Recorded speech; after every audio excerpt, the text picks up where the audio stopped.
What happens when a number flat out refuses to play by the established rules of mathematics? Today, we are putting on our detective hats, pulling out our magnifying glasses, and launching a full scale investigation into a prime suspect the square root of 3. Is it a well behaved, predictable, rational number? Or is it a chaotic, never ending, irrational rebel that refuses to be tamed? Let's break it down from the very beginning. In the mathematical universe, every single number falls neatly into one of two opposing camps. Rational numbers are the ultimate model students of math. They are neat, orderly, predictable, and they can always be written as a perfect clean fraction, a over b, where both a and b are solid, dependable whole numbers. Irrational numbers, on the other hand, are the absolute rebels of the number line. They outright refuse to be boxed into a simple fraction. If you try to write them out as a decimal, their numbers go on forever, spinning into infinity without ever falling into a repeating pattern. They are wild stories with no ending. So the million-dollar question is, where exactly does the square root of 3 belong? Let's crack this case wide open. Personally, I am pretty convinced that the square root of 3 is a certified irrational rebel. But in math, feelings do not matter. We have to actually prove it. And how do we do that? We cannot just sit here at a desk testing every single integer combination until the end of time. That would take forever. We need a much smarter plan. And what is the absolute best way to unmask a number that is secretly pretending to be rational? We hit it with a good old-fashioned proof by contradiction. Here's the master game plan. We are going to assume the exact opposite of what we actually want to prove. Let's pretend just for a moment that the square root of 3 is perfectly rational. If it truly is rational, that means we can write it as a perfectly simplified fraction where the top and bottom numbers share absolutely no common factors whatsoever. They are fully stripped down, so we write it out. Square root of 3 equals a over b. Now square roots can be messy to work with, so to get rid of that pesky radical symbol, let's just square both sides of our equation. Now we are looking at 3 equals a squared over b squared. That leaves us with a beautifully simple equation, a squared equals 3 times b squared. I want you to take a really close look at that specific equation, because a squared is exactly equal to 3 multiplied by some other whole number. A squared absolutely must be a multiple of 3. It is perfectly divisible by 3. And here's where the math gets incredibly interesting. There is a rock-solid, unbreakable rule in number theory. If a prime number like 3 divides a perfect square, it must also divide the original base number. So if 3 divides a squared, then 3 must also divide plain old a.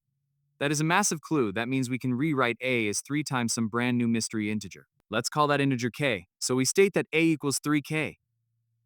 Let's take this new piece of evidence and plug it right back into our original equation. Replace the a with 3k. We get the quantity 3k squared equals 3 times b squared. When we actually square the 3 and the k, our equation expands to 9k squared equals 3b squared. Let's simplify this by dividing both sides by 3, and look very closely at what we are left with. 3k squared equals b squared. Wait a minute, hold everything. By the exact same flawless logic we just used a moment ago, this new equation means that b squared is also a multiple of 3, which means plain old b is also perfectly divisible by 3. Cue the dramatic twist music. Think back to how we started this entire investigation. Our one golden rule, the very foundation of our assumption, was that a and b were perfectly simplified. They were supposed to have absolutely zero common factors, but we just mathematically proved beyond a shadow of a doubt that they are both perfectly divisible by 3. We followed the rules of logic perfectly, step by step, and it led us straight into a massive, undeniable brick wall. Because our initial assumption resulted in this glaring mathematical contradiction, the assumption itself is completely shattered. It must be wrong. The square root of 3 simply cannot be written as a fraction. It is a chaotic, irrational rebel. Case closed, but wait, I know there are some overachievers in the room right now. I see you, and I know you want more proof. So let's take this up another notch and tackle this entire mystery from a completely different angle. Think about this. If the square root of 3 were actually a rational number, it would be a perfectly valid root for the following polynomial equation. X squared minus 3 equals 0. Enter the rational root theorem. I know the name sounds a bit intimidating, but it is basically our mathematical lie detector test. This powerful theorem states that if a polynomial like ours has any rational roots at all, they have to be a fraction where the numerator divides the constant term, which in our case is negative 3, and the denominator divides the leading coefficient, which is an invisible one. Let's look at the suspects. The only possible whole number factors of negative 3 are 1, negative 1, 3, and negative 3. The only possible factors of 1 are 1 and negative 1. When we divide those out, that gives us exactly 4 and only 4 potential suspects for our rational root. 1, negative 1, 3, and negative 3. Now comes the really fun part. Let's take these suspects into the interrogation room and plug them into the equation x squared minus 3 equals 0 to see if they crack under pressure. Test number 1, we plug in 1. 1 squared is 1 minus 3 equals negative 2, that is not 0. Suspect number 1 is a fail. Test number 2, let's try negative 1. Negative 1 squared is 1 minus 3 equals negative 2. Still not 0. Suspect number 2 is a fail. Test number 3, we plug in 3. 3 squared is 9 minus 3 equals 6. We are nowhere near 0. Suspect number 3 is a massive fail. Final test, let's plug in negative 3 squared is 9 minus 3 equals 6. Still not 0. Absolute fail. None of our carefully selected candidates work. We systematically tested every single possible rational route that the laws of math allow, and we came up completely empty-handed. It is like we were hunting a ghost, because absolutely no rational roots exist for this equation.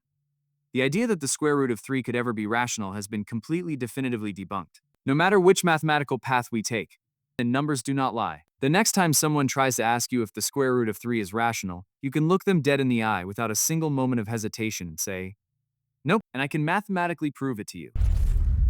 If you enjoyed diving deep into this mathematical mystery, do not forget to subscribe for more math secrets, tricks, and investigations.